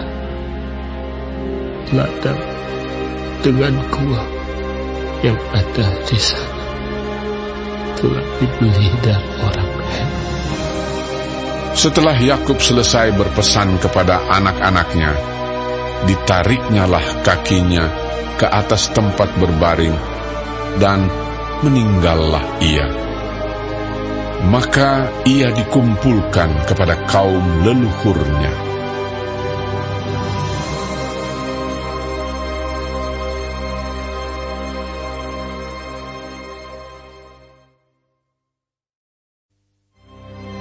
Lalu Yusuf merebahkan dirinya mendekat muka ayahnya, serta menangisi dan mencium dia. Dan Yusuf memerintahkan kepada tabib-tabib, yaitu hamba-hambanya, untuk merempah-rempahi mayat ayahnya. Maka tabib-tabib itu merempah-rempahi mayat Israel. Hal itu memerlukan 40 hari lamanya, sebab demikianlah lamanya waktu yang diperlukan untuk merempah-rempahi, dan orang Mesir menangisi dia 70 hari lamanya. Setelah lewat hari-hari penangisan itu, berkatalah Yusuf kepada seisi istana Firaun, "Jika kiranya aku mendapat kasih-Mu, katakanlah kepada Firaun bahwa ayahku telah menyuruh aku bersumpah. Katanya, tidak lama lagi aku akan mati dalam kuburku yang telah kugali di tanah Kanaan. Disitulah kau kuburkan aku. Oleh sebab itu, izinkanlah aku pergi ke sana, supaya aku menguburkan ayahku. Kemudian aku akan kembali." Lalu berkatalah Firaun, "Pergilah ke sana, dan kuburkanlah ayahmu itu, seperti yang telah disuruhnya engkau bersumpah." Lalu berjalanlah Yusuf ke sana untuk menguburkan ayahnya, dan bersama-sama dengan dia berjalanlah semua pegawai Firaun, para tua-tua dari istananya, dan semua tua-tua dari tanah Mesir, serta seisi rumah Yusuf juga, saudara-saudaranya, dan seisi rumah ayahnya. Hanya anak-anaknya serta kambing domba dan lembu sapinya ditinggalkan mereka di tanah Gosen. Baik kereta maupun orang-orang berkuda turut pergi ke sana bersama-sama dengan dia, sehingga iring-iringan itu sangat besar. Setelah mereka sampai ke Goren Haatat yang di seberang sungai Yordan, maka mereka mengadakan di situ ratapan yang sangat sedih dan riuh, dan Yusuf mengadakan perkabungan 7 hari lamanya karena ayahnya itu. Ketika penduduk negeri itu, orang-orang Kanaan, melihat perkabungan di Goren Haatat itu, berkatalah mereka, "Inilah perkabungan orang Mesir yang amat riuh." Itulah sebabnya tempat itu dinamai Abel Mizraim, yang letaknya di seberang Yordan. Anak-anak Yakub melakukan kepadanya seperti yang dipesankannya kepada mereka. Anak-anaknya mengangkut dia ke tanah Kanaan, dan mereka menguburkan dia dalam gua di ladang Makpela, yang telah dibeli Abraham dari Efron, orang Het itu, untuk menjadi kuburan milik, yaitu ladang yang di sebelah timur Mamre. Setelah ayahnya dikuburkan, pulanglah Yusuf ke Mesir. Dia dan saudara-saudaranya dan semua orang yang turut pergi ke sana bersama-sama dengan dia untuk menguburkan ayahnya itu. Ketika saudara-saudara Yusuf melihat bahwa ayah mereka telah mati, berkatalah mereka, "Boleh jadi Yusuf akan mendendam kita dan membalaskan sepenuhnya kepada kita segala kejahatan yang telah kita lakukan kepadanya." Sebab itu mereka menyuruh menyampaikan pesan ini kepada Yusuf.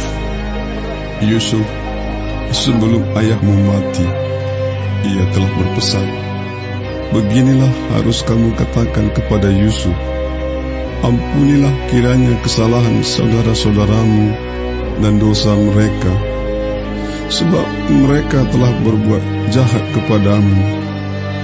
Maka sekarang ampunilah kiranya kesalahan yang dibuat hamba-hamba Allah ayahmu." Lalu menangislah Yusuf ketika orang berkata demikian kepadanya. Juga saudara-saudaranya datang sendiri dan sujud di depannya serta berkata, "Kami datang untuk menjadi budakmu." Tetapi Yusuf berkata kepada mereka, "Janganlah takut, sebab aku inikah pengganti Allah. Memang kamu telah mereka-rekakan yang jahat terhadap aku, tetapi Allah telah mereka-rekakannya untuk kebaikan, dengan maksud melakukan seperti yang terjadi sekarang ini, yakni memelihara hidup suatu bangsa yang besar. Jadi janganlah takut. Aku akan menanggung makanmu dan makan anak-anakmu juga." Demikianlah ia menghiburkan mereka dan menenangkan hati mereka dengan perkataannya. Adapun Yusuf, ia tetap tinggal di Mesir beserta kaum keluarganya, dan Yusuf hidup 110 tahun. Jadi Yusuf sempat melihat anak cucu Efraim sampai keturunan yang ketiga. Juga anak-anak Makhir, anak Manasye, lahir di pangkuan Yusuf. Berkatalah Yusuf kepada saudara-saudaranya, "Tidak lama lagi aku akan mati.